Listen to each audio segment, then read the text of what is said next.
Hi friends, എല്ലാവർക്കും നമസ്കാരം. എൻ്റെ മറ്റൊരു വീഡിയോയിലേക്ക് എല്ലാവർക്കും സ്വാഗതം. അപ്പോൾ ഇന്നത്തെ നമ്മളെ പരിപാടി പറഞ്ഞാൽ ഏട്ട കൊണ്ടൊരു ഏട്ടക്കറി കേട്ടോ. ഏട്ട മുളക് ഇട്ടാണ്ട് അതിലേക്ക് ഒരു വെണ്ടയ്ക്ക കിട്ടുന്ന നല്ല അടിപൊളി ഒരു മുളകിട്ടൊരു കറി നമ്മൾ ഉണ്ടാക്കാൻ പോകുന്നു. അപ്പോൾ അതിന് ഞാനിവിടെ ഒരു അരക്കിലാണ് ഏട്ട എടുത്തിട്ടുണ്ട്. പിന്നെ പൊരിക്കാനും ബാക്കിയുള്ള പൊരിക്കാനും മാറ്റി വെച്ചിട്ടുണ്ട്. അപ്പോൾ അതിൻ്റെ നമ്മളെ റെസിപ്പി പറഞ്ഞാൽ ഇന്ന് മുളകിടുന്നതാണ്. ഇവിടെ നമ്മൾ എടുത്തുള്ളത് അരക്കിലാനോളം വരുന്ന ഏട്ടൻ്റെ ഏട്ടക്കറി ഇട്ടുന്ന നല്ല ഇത് എങ്ങനെ വെച്ചാൽ പുളിയൊക്കെ ഇട്ടിട്ട് നല്ല മുളകിട്ടുള്ള നല്ല അടിപൊളി ഒരു മീൻ കറി. കുറച്ച് വെളിച്ചെണ്ണ ഇതിൽ ഒഴിച്ചിട്ടുണ്ട് ഫ്രൈ പാനിൽ. അത് ഞാൻ എടുത്തത് ചെറിയ കുണ്ടുള്ള ഫ്രൈ പാൻ കേട്ടോ. പിന്നെ അതിലേക്ക് കുറച്ച് ഉലുവ നല്ലങ്ങനെ ഇളക്കി കൊടുക്കുക. അപ്പോൾ ഞാനിവിടെ എടുത്തിട്ടുള്ളത് കുറച്ച് ഇഞ്ചി പേസ്റ്റും പിന്നെ ഇഞ്ചി ചതച്ചതും വെളുത്തുള്ളി ചതച്ചതും കേട്ടോ. ഇനി നമ്മൾ പച്ചമുളക് അത് കഴിഞ്ഞിട്ട് കുറച്ച് പച്ചമുളക് കിട്ടും. അതായത് 4-5 പച്ചമുളക് കിട്ടുന്നുണ്ട്. അതുകൊണ്ട് നമ്മൾ കുറച്ച് മുളക് പൊടി കുറച്ചിട്ടാം. അത് നന്നായിട്ട് ഗ്രൈൻഡ് ചെയ്യാം. ഇനി നമ്മൾ അതേപോലെ തന്നെ ചെറുതായിട്ട് കുനുകുന അരിഞ്ഞ ഒനിയൻ, അതായത് സവാള അല്ലെങ്കിൽ വലിയ ഉള്ളി, അപ്പോൾ ചെറുതായിട്ട് അരിഞ്ഞതാണ്. അത് ഇതിലിട്ടിട്ട് നല്ല വഴറ്റിയെടുക്കണം.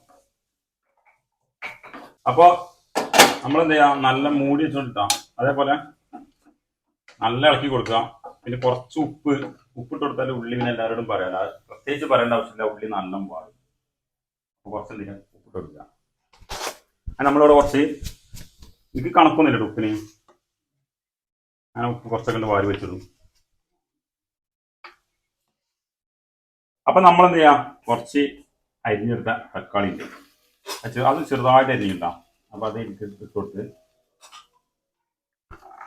ഇത് നന്നായിട്ട് മിക്സ് ചെയ്യട്ടാം.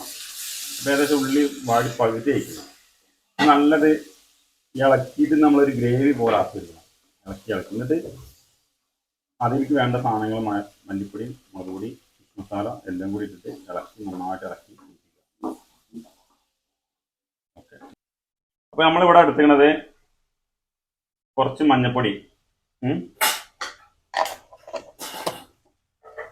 അതിലേക്ക് പച്ചമുളക് കൂടുതൽ എടുത്തുകൊണ്ട് നമ്മൾ കുറച്ച് ഇത്ര മുളക് പൊടി ആകെ എടുക്കണം കേട്ടോ. അങ്ങനെ എരിവ് കൂടും, എരിവ് കൂടി അതിൻ്റെ രസം പോകും. പിന്നെ ഇതിലേക്ക് നമ്മൾ പിന്നെ എടുക്കുന്നത് പറഞ്ഞാൽ 1 സ്പൂണ് മല്ലി, ഫിഷ് മസാല ഇല്ലാത്തതുകൊണ്ട് 1 സ്പൂണ് മല്ലി. ഇനി നന്നായിട്ട് എന്ത് ചെയ്യാം, മിക്സ് ചെയ്യാം. നല്ല മിക്സ് ചെയ്ത് കൊടുക്കുക. ഓക്കെ, പുളി എടുത്തിട്ടുണ്ട്. അത് സാധാ നാടൻ പുളി ആയിട്ട് എടുത്തിട്ടുണ്ട്. വാളംപുളി എന്നൊക്കെ പറയും, നമ്മുടെ നാട്ടിൽ വാളംപുളി, നാടൻ പുളി എന്നൊക്കെ പറയും. നന്നായിട്ട് കിളമ്പിയിട്ട് അതിനെന്ത് ചെയ്യാം, അതിൻ്റെ നീരിങ്ങനെ ഫസ്റ്റ് കുറച്ച് ഒഴിച്ച് കൊടുക്കുക. എന്നിട്ട് നമ്മളെന്ത് ചെയ്യുക, അതിങ്ങനെ ഇളക്കിക്കൊണ്ടേ ഇരിക്കണം കേട്ടോ. അതിങ്ങനെ കുഴമ്പ് രൂപത്തിലാണോ നമ്മൾ വെച്ചിട്ട് നമ്മൾ പുളിവെള്ളത്തിൽ തന്നെ വെച്ചിട്ട് നമുക്ക് ആവശ്യത്തിനുള്ള വെള്ളം സെറ്റ് ആക്കണം. ഇപ്പൊ നമ്മളിത് നിറച്ച് വെച്ചാൽ ഏട്ടണ്ടല്ല, ഏട്ടത്തേക്ക് ഇട്ടിട്ടാണ്. ഏട്ടിട്ടിട്ട് ചെറുതായിട്ട് ഇളക്കുക. എന്നിട്ട് എന്ത് ചെയ്യുക, കുറച്ചു നേരം മൂടി വെക്കുക. ഇനി നമുക്ക് ഒരു കാര്യം ചെയ്യാം, വെണ്ടയ്ക്ക മീൻ കുറച്ചു നേരം ഇട്ടല്ലോ, ഇനി വെണ്ടയ്ക്ക അതിൻ്റെ മേലെ ഇട്ട് കൊടുക്കുക. അപ്പം എന്താണെന്ന് വെച്ചാൽ കുറച്ച് കട്ടി ഉണ്ടല്ലോ, ഒരു ഗ്രേവി പോലെ ഇങ്ങനെ ആ സാധനം നിൽക്കും. അതിനാണ് ഇപ്പം നമ്മളിവിടെ ചെയ്യുന്നത്. ഇനി ഇതിൻ്റെ വീഡിയോ കാണുന്നുണ്ടെങ്കിൽ, ബാക്കി കാണുന്നുണ്ടെങ്കിൽ ഞാനിത് കഴിച്ച് ഇതിൻ്റെ ടേസ്റ്റും അഭിപ്രായം ഞാൻ പറഞ്ഞാണ്. അപ്പോൾ അതെന്തായാലും നിങ്ങൾ അതുവരെയായിട്ട് എന്തായാലും വീഡിയോ കാണണം. ഏട്ട കൊണ്ട് വെണ്ടക്കക്കറി എങ്ങനെ ഉണ്ടാക്കാം. ഇനി നമ്മളെന്ത് ചെയ്യും, കുറച്ച് നേരം ആയി കഴിഞ്ഞപ്പോൾ ഏകദേശം തിളായി തുടങ്ങിയിട്ട്. അപ്പോൾ കുറച്ച് കറിവേപ്പിൻ്റെ ഇല തണ്ട് കൊടുക്കുന്നുണ്ട്. അധികം ആൾക്കാർ തണ്ട് ഉപയോഗിക്കില്ല, പക്ഷെ തണ്ട് കൊടുക്ക് ഉപയോഗിക്കണം, എന്നാലാണ് അതിൻ്റെ ആ സത്തൊക്കെ ഇതിക്ക് ഇറങ്ങുള്ളൂ. ആൾക്കാർക്ക് ഇതിനെ പറ്റി ഒരു ധാരണ ഇല്ല. ഇനി നമ്മൾ ചെറിയ ഫ്ലെയിമിൽ ഒരു 1/2 മണിക്കൂർ അല്ലെങ്കിൽ ഒരു 20 മിനിറ്റ് ചുരുങ്ങിയ ചെറിയ ഫ്ലെയിമിൽ വെക്കണം, എന്നാലേ അത് കറക്റ്റ് വേവാവുള്ളൂ. ഓക്കെ, അപ്പോൾ ഗൈസ് നമ്മൾ ഏട്ടക്കറി ഉണ്ടാക്കി കഴിഞ്ഞ് ഇനിയിപ്പോൾ അത് ടെസ്റ്റ് ചെയ്യണം. അപ്പോൾ ഇവിടെ ഞാൻ ഉച്ചയൂണ് കഴിക്കാൻ പോവാണ്. പപ്പടം ഉണ്ട്, 3 പപ്പടം എടുത്തിട്ടുണ്ട്. പിന്നെ ഉപ്പേരിണ്ട്, മീൻ വറുത്തത്, അതായത് ഏട്ട വറുത്തത് കേട്ടോ, ഏട്ട പൊരിച്ചത്, നമ്മുടെ നാട്ടിൽ പൊരിച്ചതെന്ന് പറയും. പിന്നെ ഞാൻ കുക്കമ്പർ ഒരു ഡിസൈൻ ഒരു മോഡലിന് വേണ്ടി എടുത്തു വെച്ചതാണ്. ഈ ഇതൊന്നും നമ്മൾ സ്വാഭാവികമായിട്ട് കഴിക്കണമല്ല, പക്ഷെ ഇത് ഒരു മോഡലിന് വേണ്ടിയിട്ട് എടുത്തു വെച്ചതാണ്. അപ്പോൾ ഇത്രയും സാധനമുള്ളൂ. അപ്പോൾ നമുക്ക് തീറ്റ തുടങ്ങാം. തീറ്റ തുടങ്ങുന്നതിന് മുന്നേ കുറച്ച് കറി ഫോക്കസ് ചെയ്തല്ല. കുറച്ച് കറി എടുക്കുക. അതിൽ കറി ഇങ്ങനെ എടുത്ത് വെണ്ടക്ക പീസ് ഇട്ടാൽ എന്താ, ഞാൻ വെണ്ട പീസ് ഇട്ടിരുന്നില്ലേ.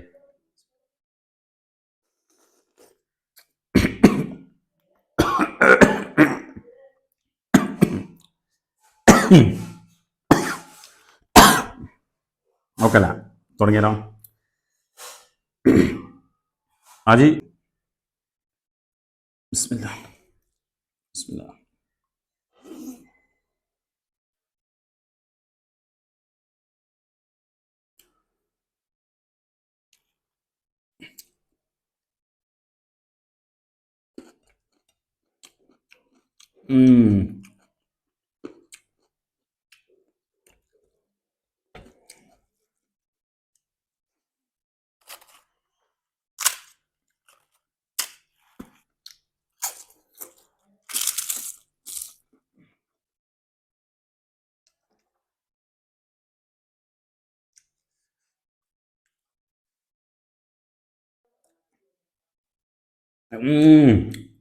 ഞാട്ടക്കറി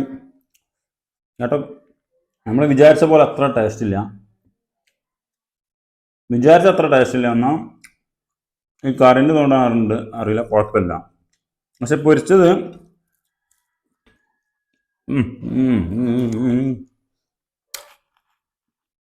ഈ ഏട്ട കഴിക്കുമ്പോൾ ശ്രദ്ധിക്കാം, മുള്ളു കൊടുങ്ങട്ടാ. അപ്പോൾ നമ്മൾ പൊരിച്ച പീസ് നോക്കാം.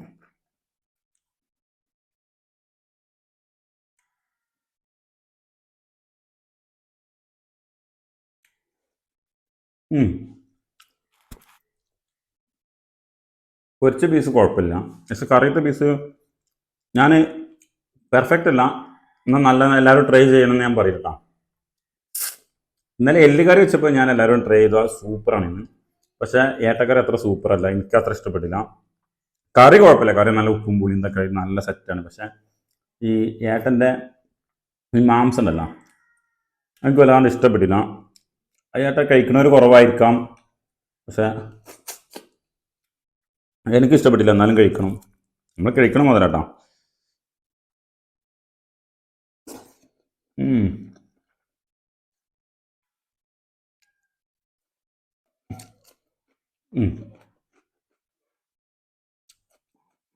നീരിയല്ല,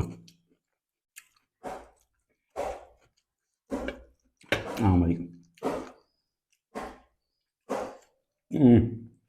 ഏട്ട പൊരിച്ച സൂപ്പറാണ്. ഓണല്ല ഏട്ട പൊരിച്ചതില്ല, നാരങ്ങ പിഴിഞ്ഞിട്ട് ഇതേക്കും ഭയങ്കര ടേസ്റ്റ്. പക്ഷെ കറിയിട്ട് അത്ര ടേസ്റ്റ് തോന്നുന്നില്ല.